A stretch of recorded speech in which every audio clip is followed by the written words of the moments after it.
नमस्कार। पॉलिटिक्स में आप सबों का स्वागत है।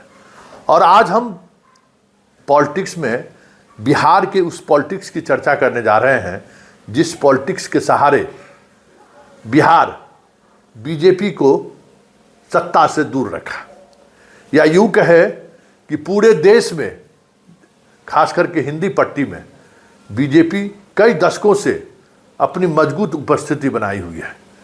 इसके बावजूद भी बिहार में आज की तारीख में भी वो आधी से भी कम सीट लड़ने को मजबूर है। 2005 के बाद लगातार छोटे भाई की भूमिका में जरूर रही है बिहार में बीजेपी, लेकिन कभी भी न बीजेपी का एजेंडा चला, न बीजेपी की वो सियासत चली जिस सियासत के सहारे नरेंद्र मोदी पूरे देश पर राज कर रहे हैं। लेकिन अब लगता है कि वो सियासत के दिन लदने वाले हैं। मतलब जो सोशल जस्टिस की जो सियासत बिहार के कह सकते हैं कि एक अलग मिजाज को हमेशा प्रदर्शित करता रहा है, वह मिजाज अब लगता है कि अवसान की तरफ बढ़ रहा है।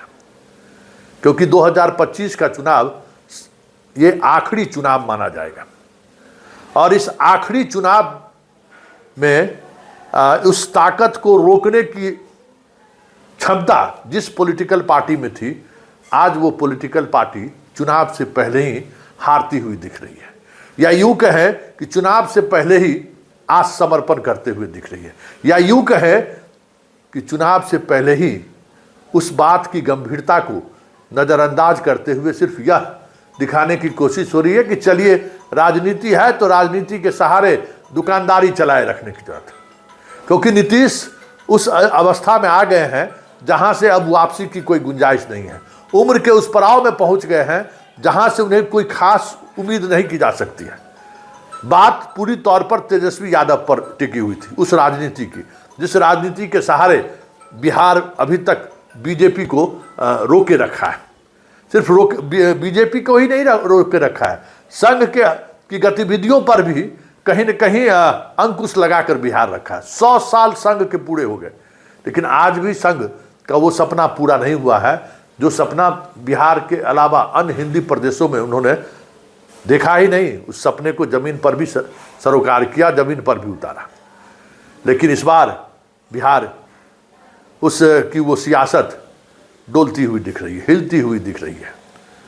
क्योंकि इस आखिरी चुनाव में, क्योंकि एक बार जब बीजेपी बिहार में आ गई तो फिर तो लालू परिवार हो या चिराग हो, चाहे बाकी विपक्ष के जो नेता हैं, उनको कितना दशक लगेगा फिर से बिहार में वापसी करने में, कहना मुश्किल है। क्योंकि वो सियासत अगर एक बार बिहार की जनता ने स्वीकार कर ली तब तो फिर बहुत मुश्किल है। यूपी और मध्य प्रदेश और राजस्थान से ज़्यादा वैचारिक प्रतिबद्धता के रूप में बिहार फाइट करता रहा है। एक बार संघ और बीजेपी के वैचारिक प्रतिबद्धता को अगर बिहार की जनता ने अंगीकार कर लिया तो फिर कहाँ से है, सवाल ही नहीं पैदा लेता है। तो इस ऐसी लड़ाई में जिस तरीके से तेजस्वी ने टिकट वितरण का काम किया, अब 144 जगहों पर उन्होंने चुनाव लड़ा है और उस जगहों पर अगर एक एक सीट पर आप मूल्यांकन करिए तो आप हैरान रह जाएंगे कि बहुत कम ऐसी सीटें हैं जहां आरजेडी के समर्पित कार्यकर्ताओं को उन्होंने टिकट दिया है। सिर्फ समर्पित कार्यकर्ताओं को टिकट देने की बात ही नहीं है, कई जगहों पर उन्होंने चुनाव से पहले ही वॉक ओवर दे दिया। धन बलियों को, चाहे वो जादव में ही क्यों ना हो, मतलब अपने जाति में ही क्यों ना हो, मुसलमानों में ही क्यों ना हो, जो जमीन पर काम करने वाले लोग थे उसको इन्होंने नज़रअंदाज किया है।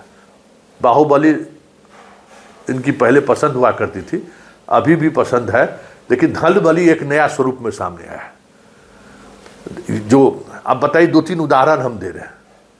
महाराजगंज से इन्होंने कांग्रेस से सीट ले ली, कांग्रेस की 2 सीटिंग सीट इन्होंने ले ली और उस दोनों सीट पर देखिए इसने किसको खड़ा किया। मतलब महाराजगंज सीट पर इन्होंने जायसवाल के बेटा को खड़ा किया है, जिसको महाराजगंज का मौ पता नहीं होगा। कलकत्ता में इनके पूरे परिवार का सब कुछ देखता है, वो सबको पता है, उसको वेदना वहाँ लड़ा रहे। ये इतना सीरियस चुनाव है। इस चुनाव में हार का मतलब है लालू परिवार का राजनीतिक का अंत होना, वहाँ से फिर वापसी संभव नहीं है। ये तय मानिए, क्योंकि जिस तरीके से इन्होंने भ्रष्टाचार को लेकर संजीदगी नहीं दिखाई है, मायावती से भी बुरी स्थिति इनकी होगी।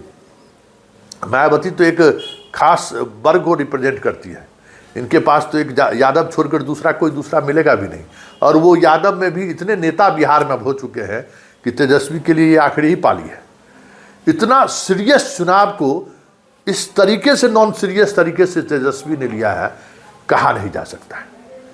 अब बताइए, बरहरा में पासवान को, रामप्रीत पासवान को उतार दिया, जो पासवान के बारे में पता कीजिए कि उसकी आर्थिक स्थिति क्या है। सब तमाम सीटों पर देखिए इन्होंने इसी तरीके का खेल किया। गठबंधन धर्म में जो एक बड़े भाई की जो भूमिका होती है, उस भूमिका में भी ये नहीं दिखे। अभी स्थिति क्या है, 12 जगहों पर गठबंधन के तमाम सहयोगी दल आमने सामने हैं। मिल बैठ के इस मामले को हम सॉर्ट आउट करें, वो भी उनकी कोशिश नहीं हुई। बछवाड़ा में अगर कांग्रेस और सीपीआई आमने सामने लड़ती है और इस वजह से अगर एक सीट का नुकसान होता है तो किसका नुकसान होगा? एक सीट से आप मुख्यमंत्री बनने से रह सकते हैं। कई ऐसी सीटें हैं जहां आप बात निगोशिएशन करके आप खुद वैशाली और लालगंज में जो कुछ किए हैं सबके सामने है। लालगंज सीट कांग्रेस को इसलिए लिए आप दिए कि हम महाराजगंज हमको दे दीजिए, तो आप महाराजगंज भी ले लिए और लालगंज भी ले लिए। तो ये सारी चीज़ें जो सामने आई, 144 जगह पर देखे आपने, फिर यादवों पर दाव खेला है। यादवों पर आप A to Z की बात करते रहे। A to Z में आपने कितने टिकट A to Z को आपने दिया? हाँ, आप भूमियारों को कुछ प्राथमिकता आपने जरूर दिया, भूमियारों की संख्या आपने जरूर बढ़ाई, लेकिन भूमियार के उस संख्या बढ़ाने से आपके सोशल जस्टिस का जो अम्ब्रेला है उसमें कहाँ खरे उतरेगा वो, ये बताइए। कई सवाल ऐसे हैं। बस A to Z की अति पिछड़ों को लेकर जो इन्होंने सियासत की, कितने अति पिछड़ों को इन्होंने सीट दिया, देख लीजिए सारा लिस्ट। मुसलमानों में किस तरीके से इन्होंने सीट दिया है, कि जो लोगों ने इन पर भरोसा किया उस भरोसे के साथ किस तरीके से इन्होंने खिलवाड़ किया, सबको पता है।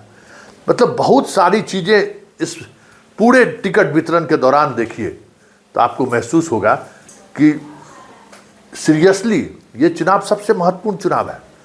क्योंकि ये जान लीजिए, इस बार के चुनाव में न नीतीश उस स्थिति में रहेंगे और ना ही लालू इस स्थिति में रहेंगे कि दोनों जब चाहे भाई साथ मिलकर सरकार बना ले। इस स्थिति में जनता देने वाली नहीं है, ये बात तय मानिए कि आरजेडी को इतनी भी सीटें आने वाली नहीं है कि वो नीतीश कुमार के साथ मिलकर सरकार बना ले, फिलहाल जो देख रहा है।